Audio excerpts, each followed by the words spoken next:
श्री असाउद्दीन ओवैसी जी। मोहतरम स्पीकर साहब, हज कमेटी में जो करप्शन चल रहा है उसके बारे में मैं आपके सामने जिक्र करना चाह रहा हूं।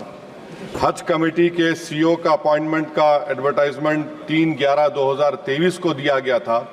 उसके बावजूद भी एक परमानेंट सीईओ को अपॉइंट नहीं करने की वजह से हज कमेटी में जो हाजी हिंदुस्तान से सऊदी अरब जाते हैं वहां पर जो करप्ट ऑफिशियल है सब स्टैंडर्ड बिल्डिंग का सिलेक्शन करते हैं और हमारे हिंदुस्तान के हाजियों को बड़ी तकलीफ हुई। सीईओ नहीं रहने की वजह से वहां के अहदेदारों ने मीना, मुजदलफा, अरफात में कंपनी को जो दिया जाता है हाजियों की खिदमत के लिए उनसे पैसे लिए। प्राइवेट टूर ऑपरेटर सर, उनका लाइसेंस रिन्यू नहीं किया जाता जब तक एक एक हाजी के ऊपर 1-1 लाख रुपया रिश्वत नहीं दी जाती उन ऑफिशियल्स को। मैं आपको ये बता रहा हूं कि इन ऑफिशियल्स का 8 साल से मिनिस्ट्री में है, सीएसएस रूल्स के खिलाफ है, ट्रांसफर नहीं होता। एक अहदेदार को सस्पेंड टर्मिनेट कर दिया गया, उसके रिश्तेदार दिल्ली में काम कर रहे हैं 50-60 हज़ार तनख्वाह पर। गैर जरूरी तौर पर मुंबई में 35 लोगों को निकाल दिया गया नौकरी से। मेरा आपके जरिए से हुकूमत से मुतालबा है कि सीबीआई के जरिए हज कमेटी करप्शन की इंक्वायरी करवाई जाए, उन तमाम अहदेदारों को हटाया जाए और आखिर में सर प्राइवेट टूर ऑपरेटर्स के लिए गवर्नमेंट एक सिस्टम बनाए ताकि इन प्राइवेट टूर ऑपरेटर्स को करप्शन से बचाया जाए। हज कमेटी से जो गरीब हिंदुस्तान के हाजी जाते हैं उनको तकलीफ से बचाया जाए, मेरा हुकूमत से मुतालबा है। माननीय अध्यक्ष महोदय, मैं आपके माध्यम से सरकार का ध्यान एक आवश्यक मुद्दे की ओर आकर्षित करना चाहता हूं। अध्यक्ष महोदय, मेरे लोकसभा केंद्र में निम्नलिखित रेलवे गेटों पर डबल लाइन फ्लाईओवर या फिर अंडरग्राउंड बाईपास के निर्माण के लिए अत्यंत आवश्यकता है। अध्यक्ष महोदय, 111 ए रेल गेट बेलडंगा नवदा राज्य मार्ग के पंचराय मोड़ पर है। 120 ई रेल गेट बेलडंगा बप्ता NH 34 के बेलडंगा 1 ब्लॉक पर है।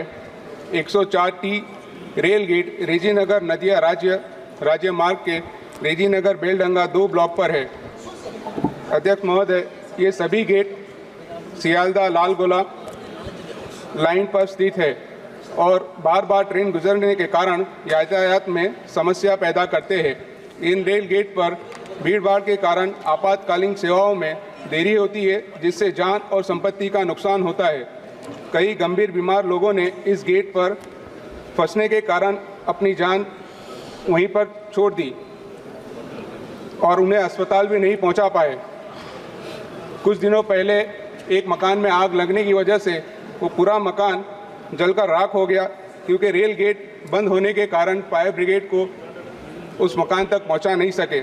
इन समस्याओं के कारण और इस समस्याओं को देखते हुए मैं सरकार से अनुरोध करता हूं कि इन रेलवे गेट पर डबल लेन फ्लाईओवर अथवा अंडरग्राउंड बाईपास के निर्माण के लिए विस्तृत परियोजना रिपोर्ट तैयार की जाए।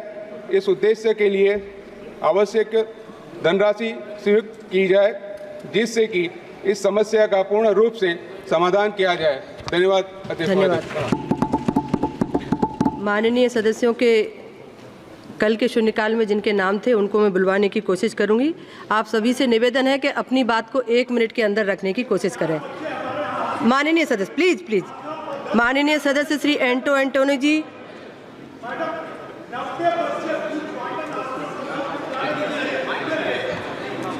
माइक चालू नहीं है? चालू है। माननीय सदस्य श्री एंटोनी जी। Madam, I rise today to draw attention of the August House to a significant issue affecting the nursing community in our country. I have raised issues of the nurses in private hospitals in this house several times. The Indian Professional Nurses Association has consistently appealed to the Ministry of Health and Family Welfare, asking for the adoption of standardized nomenclature for nursing personnel in both government and private sector hospitals. Unfortunately, despite the directive issued by the Union Ministry on 9 September 2016, the private sector remains unaffected by this policy. Nurses in private hospitals are also the cornerstone of our healthcare system, demonstrating unwavering commitment to serving the nation, particularly during challenging times.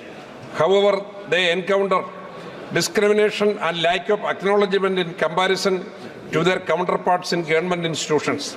This inequity not only unjust but also undermines their invaluable contributions to our health sector. I urge the central government to take necessary steps as to ensure that nurses in private hospitals are accorded the same respect, recognition and standing as those in government hospitals. It is imperative that we uphold the principles of equal justice enshrined in our constitution and provide our nurses with the dignity and recognition they deserve. Thank you. माननीय सदस्य गणेश सिंह जी। सभापति महोदय, आपका बहुत बहुत धन्यवाद कि आपने मुझे बहुत महत्वपूर्ण विषय रखने का जो अवसर दिया। मैं आपके माध्यम से भारत सरकार का ध्यान आकर्षित कराना चाहता हूँ मोबाइल फ़ोन की ओर। आज दुनिया में मोबाइल फ़ोन सबसे ज़्यादा इस्तेमाल किया जाता है। मोबाइल फ़ोन गांव-गांव में, घर घर में प्रत्येक व्यक्ति, बच्चे से लेकर बूढ़ों तक इसका उपयोग किया जाता है। वाकई में ये बहुत उपयोगी भी है और अब तो शासकीय और निजी दस्तावेजों में मोबाइल नंबर अनिवार्य कर दिया गया है तथा शासन की अधिकांश हितग्राही योजनाओं का लाभ मोबाइल नंबर के माध्यम से दिया जाता है। महोदय, मोबाइल फ़ोन की कॉलिंग दर प्रतिदिन बढ़ती जा रही है, जिस कारण से ग्रामीण जन रिचार्ज की बजाय नया सिम ले लेते हैं, क्योंकि मोबाइल कंपनियां शुरुआत में तो 2-3 महीने तक फ्री ऑफर देते हैं और फिर रिचार्ज भी वसूलते हैं तथा कोई भी रिचार्ज पूरे महीने का नहीं होता, कभी 28 दिन, कभी 24 दिन या उससे भी कम दिनों का होता है। रिचार्ज न करने पर नंबर बंद कर दिया जाता है, इसलिए नया सिम लेना लोगों की मजबूरी हो जाती है। हितग्राहियों के नंबर बदलने के कारण वे सरकार की योजनाओं से वंचित हो रहे हैं। मैं आपके माध्यम से माननीय संचार मंत्री जी से अनुरोध करता हूं कि मोबाइल फ़ोन की कॉलिंग दर को सस्ता किए जाने के लिए सभी कंपनियों को एडवाइजरी भेजें, जो बहुत जरूरी है, जनहित का मामला है। धन्यवाद। माननीय सदस्य श्री पार्थो भौमिक जी।